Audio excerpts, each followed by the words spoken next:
hurts because, you know, it's all kind of different situations been going around, you know, as far as immigration. But to see people like disrespected like that, and, you know, the federal government just, you know, being too heavy-handed and disrespectful, going to churches and weddings and, you know, grabbing people out of those schools. And, you know, it's like, come on, man. You know, y'all just... Because there's a way to do it, right? Overdoing it, you know, and then the country flip-flops. First it's cool, then it's not, then it's cool, then it's not. You know, it's like, how could somebody even keep up with what's going on? So it's just... It's sad, man. I can't wait till this period is over. You know, it's like I don't know how we're gonna get to the end, but this is just it's crazy to see people dragged out of the spots of refuge. You know. Look, speaking out is good, and I hear you, but over the summer, Cube released a contract with Black America, calling for reforms to close the opportunity gap in this country. But President Trump's son-in-law and top advisor Jared Kushner met with him for 3 hours. They listened, heard what I had to say, and pumped up their plan and presented it to the people on September, I believe, 24th. We call it the Platinum Plan.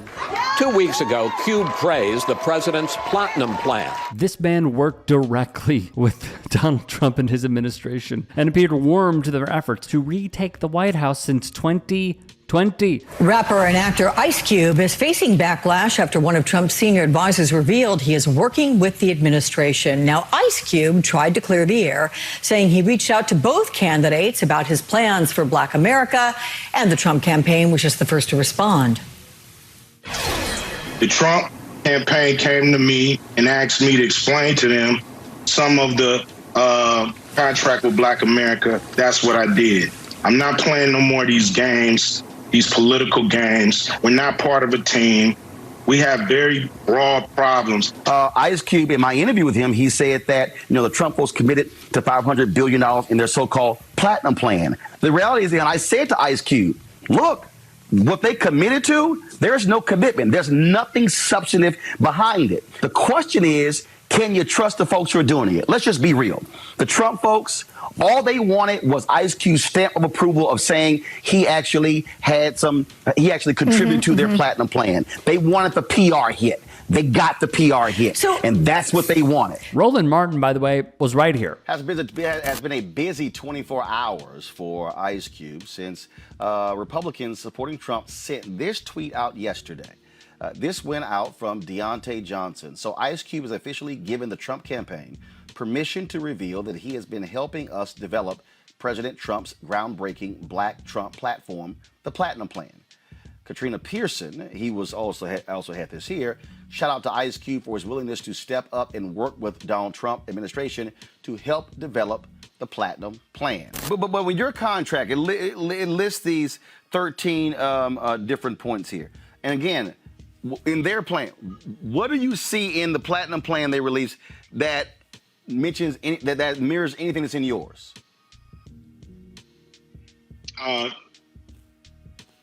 You got, if I'm looking at it,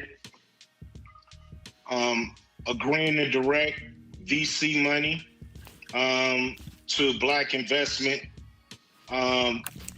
companies up to $40 billion.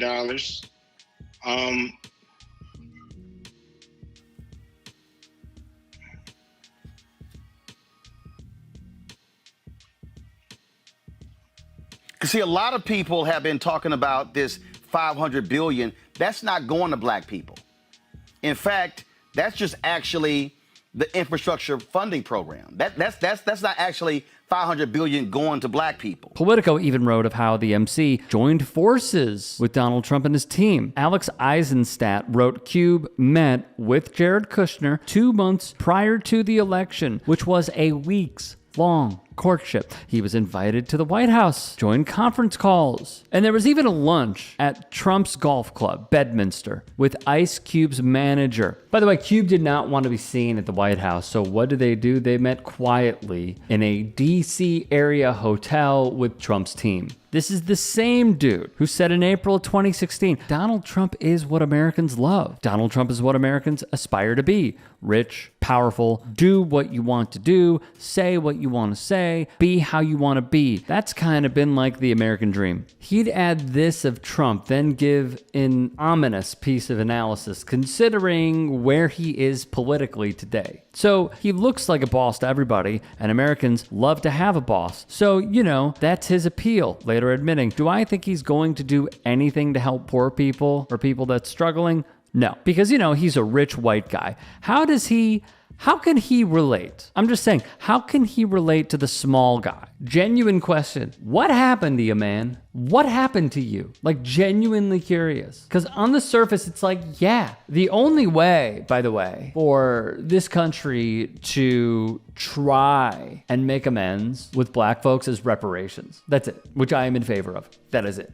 But it seems like in that Roland Martin interview, he did not even fully comprehend what was in the contract. It's like I'm losing my mind as we cover the Ice Cube stuff, but I'm just genuinely curious. Like, you're saying that he's out of touch. You're saying, how can he relate to the small guy? Is it because you don't consider yourself like a small guy? Like, yeah, you might be worth a good amount of money. You are not Peter Thiel money. I doubt you're Donald Trump money. You say that you want to fight for the small guy, and then you're doing business like this. Like, I'm genuinely flabbergasted by this. But, you see Ice Cube is like the face of the big three, right? He is undoubtedly the face. But there's another name that you should know. Well, Jeff Kwatinetz, the founder of the Big Three per their website, once ran a management company which went by The Firm. The CFO of that company, Steve Bannon. The same Steve Bannon who served in Trump's first administration, received support from David Duke, and per his ex-wife is an anti-Semite who alleged in court he didn't want his daughter attending a school with too many Jews. Kwatinetz would refute these claims. Steve is great character. He's not a racist or anti-Semitic. It is absurd. I am Jewish. Roy Furman was Jewish. Andrew Breitbart was Jewish. He is not anti-Semitic. I'm telling you that the guy is a good person. I know it. So I end with this. Speaking out is good. Everyone should be speaking out. It's just that there is going to be, like, the headline is Ice Cube, right? And then there is rightfully so bullet points of people checking you saying like, hey man, you kind of gave them a lot of leverage and power by using your voice and the power that you have to say that you rocked with him over the years. And he'll never come out and fully say this because it would hurt his standing. But it just baffles me, man. Like, you are the same dude that like gave interview after interview after interview, and you allowed yourself to be played, man. You allowed yourself to be used. It is right to question like where you're coming from on a lot of this. Cause like I don't even know if this is like truly heartfelt. It feels like it is, but when you uplift someone like this and their administration and the people that they employ, especially when you have a direct connection to one of the worst humans that was in the first Trump admin and is practically running part of the playbook for the second, if not bringing about more insurrectionists into the fold, like, dude, I'm gonna question you. I'm gonna check you. And considering what we know, everyone should.